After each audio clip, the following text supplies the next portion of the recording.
কচুর এই তরকারিটা চিংড়ি মাছ দিয়ে রান্না করলে কি পরিমাণ যে স্বাদ হয় সেটা আপনারা তরকারির কালার দেখে বুঝে ফেলছেন যে কীরকম হতে পারে। আসলে এটা অনেক মজা হয়েছিল। হ্যালো এভরিওয়ান, আসসালামু আলাইকুম। কেমন আছেন সবাই? আশা করছি সবাই ভালো আছেন। আমরা অনেক ভালো আছি। আজকে আমি নিয়ে আসলাম আপনাদের জন্য কচুর আরেকটি রেসিপি। এইটা হলো কচুর যে নিচের অংশটা থাকে, আমরা এটাকে গোড়া বলি, সেইটাই রান্না করতেছি। আর এটা কিন্তু রান্না করলে অনেক স্বাদ হয়, অনেকেই খায়। ইলিশ মাছ, চিংড়ি মাছ, যে কোনো মাছ দিয়ে রান্না করলে কিন্তু অনেক বেশি স্বাদ হয়। তবে চিংড়ি মাছ আর ইলিশ মাছ দিয়ে রান্না করলে আমার কাছে মনে হয় অনেক বেশি মজা হয়। তো এখানে আমি কচুটা প্রথমে একটু ভাপিয়ে নিয়েছিলাম ছোট ছোট করে কেটে, তারপর চিংড়ি মাছ কেটে নিয়েছি। তারপরে এই যে চুলায় রান্নাটা বসাই দিলাম। এখানে তেলের মধ্যে চিংড়ি মাছ, আদা রসুন বাটা, পেঁয়াজ, তারপর হলুদ মরিচ, ধনিয়ার গুঁড়া, মরিচের গুঁড়া, যা যা আছে উপকরণ সবগুলো দিয়ে চিংড়ি মাছটাকে দিয়ে কষিয়ে নিয়েছি ভালো করে। চিংড়ি মাছটা দিয়ে ভালোভাবে কষিয়ে নিব। এই তরকারিটা কিন্তু অনেক বেশি ভালো লাগে খেতে। আপনাদের কার কার কাছে ভালো লাগে অবশ্যই কমেন্ট করে জানাবেন।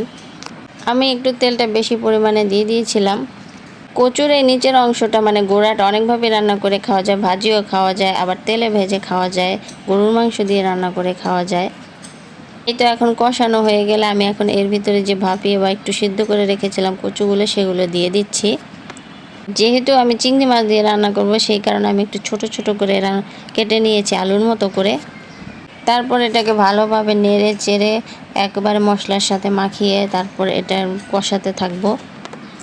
সবগুলোকে আমি ভালোভাবে নেড়ে চেড়ে নিচ্ছি। তারপর সব মশলাগুলো ভালোভাবে মাখানো হয়ে গেলে আমি এটাকে ঢেকে দিব।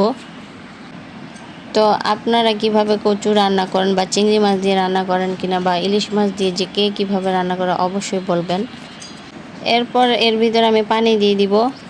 আর কচুর মধ্যে থেকে কিন্তু এমনিতেই পানি ওঠে। আমি কিন্তু ভাপিয়ে এটাকে একটা ছাঁকনির ভিতরে রেখে দিয়েছিলাম যাতে পানিগুলো সব পড়ে যায়। তারপরও কিন্তু অনেকগুলো পানি ওঠে। আর কচু তরকারি যেহেতু আমি একটু ঝোল ঝোল রাখবো, যে কারণে একটু পানির পরিমাণ বেশি দিয়েছি। আপনারা চাইলে কম বেশি দিতে পারেন, কারণ এটা শুকিয়ে গেলে একদম গাঢ় হয়ে যায়। এখন এটাকে ঢাকনা দিয়ে ঢেকে দিয়েছি। এই তো ঢাকনাটা উল্টানোর পর দেখেন বলক চলে আসছে। তরকারিটা হয়তো বেশি একটা সময় লাগবে না, ভাপানো যেহেতু তাড়াতাড়ি হয়ে যাবে। এখন আমি এটাকে কিছুক্ষণ নেড়ে চেড়ে নিয়েছি, তারপর ঢাকনাটা খুলে রেখেছি। একটু পরে আবার ঢাকনা দিয়ে ঢেকে দিব। আর ঢাকনা দেওয়ার কারণে কিন্তু এটা সিদ্ধ হয়ে যাবে। এখানে ঝালের পরিমাণ, হলুদের পরিমাণ আপনারা কম বেশি দিতে পারেন। আমি একটু হলুদ আর ঝাল রেখেছি,